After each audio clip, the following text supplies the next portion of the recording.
Information commission നിയമനത്തിലെ നടപടിയിൽ കല്ലുകടി.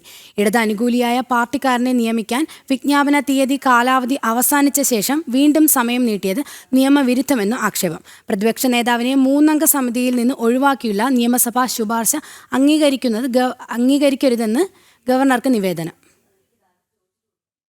പ്രതിപക്ഷ നേതാവിനെ ഒഴിവാക്കി സംസ്ഥാന വിവരാവകാശ കമ്മീഷണർ നിയമിക്കുവാനുള്ള മന്ത്രിസഭാ ശുപാർശ നിയമവിരുദ്ധമാണെന്നും ആദ്യ വിജ്ഞാപന പ്രകാരം അപേക്ഷ സ്വീകരിച്ചുകൊണ്ടുള്ള അവസാന ദിവസം തീയതി നീട്ടിയത് ചട്ടവിരുദ്ധവുമാണെന്നുമാണ് ഗവർണർക്ക് നിവേദനം. 2025 ഓഗസ്റ്റ് 16-നാണ് സംസ്ഥാന വിവരാവകാശ കമ്മീഷണറുടെ നിയമിക്കുന്നതിനുള്ള വിജ്ഞാപനം ചീഫ് സെക്രട്ടറി ഡോക്ടർ ജയതിലക് പുറപ്പെടുവിച്ചത്. സെപ്റ്റംബർ 16 വൈകുന്നേരം 5 മണി അപേക്ഷ സ്വീകരിക്കുന്നതിനുള്ള അവസാന തീയതിയായി നിശ്ചയിച്ചിരുന്നു. 45 അപേക്ഷകൾ ചീഫ് സെക്രട്ടറി ഓഫീസിൽ നിശ്ചിത ദിവസം വരെ ലഭിച്ചു. എന്നാൽ അവസാന തീയതി കഴിഞ്ഞ് സെപ്റ്റംബർ 18-ന് സെക്രട്ടറി കെ ബിജു ഒപ്പിട്ട മറ്റൊരു വിജ്ഞാപനത്തിലൂടെ അവസാന തീയതി ഒക്ടോബർ 10 വരെ നീട്ടി. മന്ത്രിസഭ ശുപാർശ ചെയ്തിട്ടുള്ള മുൻ SFI നേതാവും കേരള യൂണിവേഴ്സിറ്റി യൂണിയന്റെ ഭാരവാഹിയുമായിരുന്ന അഡ്വക്കേറ്റ് ഹരിലാലിനെ കമ്മീഷൻ നിയമനത്തിന് ശുപാർശ ചെയ്തതിനു വേണ്ടിയാണ് നിയമവിരുദ്ധമായി അവസാന തീയതി നീട്ടി ഉത്തരവിറക്കിയത്. ആദ്യ വിജ്ഞാപനമിറക്കിയ ചീഫ് സെക്രട്ടറി പുനർവിജ്ഞാപനമിറക്കുന്നതിൽ നിന്നും വിട്ടുനിന്നത് ശ്രദ്ധേയമാണ്. സർക്കാർ നിയോഗിക്കുന്ന വിദഗ്ധ സമിതി തയ്യാറാക്കുന്ന പാനലിൽ നിന്നും ഒരു അപേക്ഷകനെ മന്ത്രിസഭയിലേക്ക് ശുപാർശ ചെയ്യുന്നത് മുഖ്യമന്ത്രിയും നിയമമന്ത്രിയും പ്രതിപക്ഷ നേതാവും ഉൾപ്പെട്ട 3-അംഗ കമ്മിറ്റിയാണ്. മന്ത്രിസഭ അംഗീകരിച്ച തീരുമാനം